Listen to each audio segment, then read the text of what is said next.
बीच में आ गया हूँ।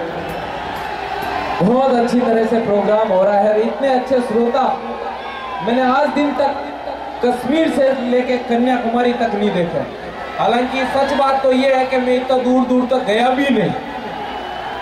बहुत अच्छा सुनने, एक बार ताली वाली बजाओ कि लाफ्टर हास्य को सुनने के मूड में हो। मेरे युवा मित्र, भीड़ बहुत खड़ी है, हालांकि व्यवस्था नहीं है। ज्यादा देर खड़े रहने से पैर भारी हो जाते हैं और पुरुषों के पैर भारी होना कोई अच्छी बात का संकेत नहीं है। भगवान ने देखने के लिए आंखें दी है, चलने के लिए पैर दिया है, तो बैठने के लिए भी कुछ न कुछ दिए ही है। आप आराम से बैठ के देखो। ज्यादा देर खड़े रहोगे तो पैर भारी हो जाएंगे और पुरुषों के पैर भारी होना कोई अच्छी बात का संकेत नहीं है। वैसे भी अपन 1 अरब 20 करोड़ से ऊपर चल रहे हैं। आजकल आप लोगों ने देखा होगा, जिसको पूछ लो वही बोला टाइम नहीं है, जिसको पूछ लो वही टाइम नहीं है। अच्छा, टाइम नहीं है फिर भी अपन 1 अरब से ऊपर निकल गए। टाइम होता तो ये स्थितियां। युवा मित्र बहुत, हाँ दीपशिखा जी आप लोगों के बीच आएंगे, आप इतने उत्साह से रहे हैं। बहुत गाने वाने अभी आप लोगों ने देखा होगा, मैं आप लोगों के कोर्स की बात कर रहा हूँ। गाने वाने ऐसे ऐसे गाने जिनमें शब्दों में पता नहीं रहता फिल्मकार क्या लिख देता है, कुछ मालूम नहीं पड़ता। अभी पिछले दिनों एक गाना आया, जोरा जोरी चने के खेत में, चोरा चोरी चने के खेत में। अब मूर्खों को ये मालूम नहीं कि चने का झाड़ 1.5 फुट का जोरा चोरी कैसे हो सकती है। फिर भी आप लोगों की तालियां मुझे बताए कि आप लोग सुनने के मूड में हो। एक बार ताली बजाओ आप सब लोग। भाई साहब ने भी कहा ये इस टाइप से होना चाहिए, ये लोग सुनने के मूड में। भाई साहब, मेरे भाई अविनाश जी बहुत अच्छा संचालन कर रहे थे। अभी अभी मेरे से दीपशिखा जी ने एक सवाल करा पीछे ड्रेसिंग रूम में। बोले जानी भाई एक बात बताओ। मैंने कहा पूछो। बोले महिलाएं मांग में सिंदूर क्यों भरती है? मैंने कहा आपको नहीं मालूम? बोले आप बताओ। मैंने कहा महिलाएं मांग में सिंदूर इसलिए भरती है ताकि दूसरे पुरुषों को पता चल जाए इस प्लॉट की रजिस्ट्री हो चुकी है। हाँ, अब मजा आया ना? 4 पंक्तियां पढ़ना चाहता हूँ कि पीला दिखने वाला हर फल आम नहीं होता है। आदमी कुछ दिन गायब रहे तो गुमनाम नहीं होता है। और बात कर रहे हो मजे की, तो मजा बहुत अलग टाइप की चीज है। आना हो तो 1 मिनट में आ जाए, नहीं आ तो रात भर नहीं आए, क्योंकि मजा किसी के बाप का गुलाम नहीं होता है। ये स्थितियां हंसने हंसाने के कहीं जाना नहीं पड़ता। अपन लोगों के आसपास हास्य बिखरा हुआ। दीपशिखा जी आप लोगों के बीच है। मैं गानों की बात कर रहा था, ऐसे ऐसे गाने पिछले दिनों आप लोगों ने देखा होगा। एक गाना जिसपे उसमें शिल्पा शेट्टी ने नाच कूद के अपनी बीपी हाई कर ली। बोले बम्बई से गई पूना, पूना से गई पटना, फिर भी नहीं मिला सजना। तू जयपुर में आई थी क्या? कितने सजना बैठे हुए, तेरा काम यही हो जाता है।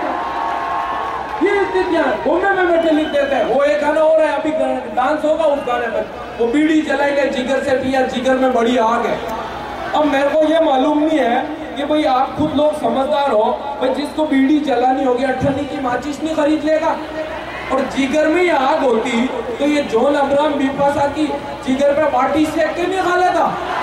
ये पता नहीं रहता क्या क्या लिख देते हैं, ऐसे ऐसे गाने आते हैं फिल्म इंडस्ट्री में। अभी एक आदमी मेरे पास में आ गया, बोले हाँ मैं आप लोगों का कोर्स की बात कर रहा हूँ। एक आदमी मेरे पास आ गया, बोले जानी भाई 4 बच्चों के नाम रख दिए, 2 बच्चों के नाम और रखने, पीछे धर आना चाहिए। मैंने कहा बिल्कुल आ जाएगा, पहले तेरे 4 बच्चों के नाम बता। तो बोला एक का नाम है लीलाधर, दूसरे का नाम है धरणीधर, तीसरे का नाम है गिरधर, चौथे का नाम है चक्रधर। तो मैंने कहा ऐसा कर 5वां का रख दे इधर, 6ठा का रख दे उधर। ये हास्य। अभी आपके अविनाश जी बहुत अच्छा संचालन कर रहे हैं। गुरु कृपा दैनिक भास्कर की तरफ से ये प्रोग्राम हो रहा है, बहुत अच्छा प्रोग्राम इन लोगों ने करवाया है। ये अविनाश जी मेरे साथ में, हम लोग बॉम्बे में प्रोग्राम करने के लिए गए। इन्होंने कहा प्रोग्राम करने के बाद इन्होंने मेरे को कहा, बोले यार जानी भाई भूख लगी है। तो मैंने कहा देखो अविनाश जी वो लिखा हुआ होटल सामने, भले पधारो। तो इन्होंने कहा बिल्कुल पधारो। अंदर घुसे, 2 दरवाजे, एक पे लिखा था शाकाहारी, दूसरे पे मांसाहारी। मैंने पूछा कौन सा खाओगे अविनाश जी? बोले ब्राह्मण का बच्चा शुद्ध शाकाहारी। अंदर घुसे, 2 दरवाजे, एक पे लिखा था डालडा घी, दूसरे पे देसी घी। मैंने पूछा कौन सा खाओगे अविनाश जी? बोले ब्राह्मण का बच्चा शुद्ध देसी घी। अंदर घुसे, 2 दरवाजे, एक पे लिखा था नगद, दूसरे पे उधार। मैंने पूछा कौन सा खाओगे अविनाश जी? बोले ब्राह्मण का बच्चा उधार। अंदर घुसे, पिछवाड़े रोड पे बाहर आ गए। ये स्थितियां, वहां लिखा हुआ था फोक्यों तुम्हारा मुंह काला। ये अपन लोगों के आसपास हास्य बिखरा हुआ। इनका बच्चा बहुत ज्यादा शैतान है। परसों की बात है, मैं इनके घर पे चला गया, दिन के छोटे बच्चे ने इनसे सवाल किया, बोले पापा पापा एक बात बताओ, आपकी शादी कहाँ पे हुई? तो इन्होंने कहा ये तेरे प्रश्न करने का तरीका है। बोले नहीं बताना पड़ेगा। तो इन्होंने कहा कहाँ पे हुई? तेरी मम्मी से हुई। तो लड़का स्टाइल मारते हुए बोला, वाह पापा गजब करते हो, घर में शादी कर ली। ये बच्चे इतने नटखट हो गए, किसी को कुछ पता नहीं चल रहा है। Thank you everybody. मैं फिर आप लोगों के बीच आऊंगा एक बार फिर से। अविनाश जी हमारे बीच में प्रदेश कांग्रेस कमेटी के सदस्य सुरेश जी मिश्रा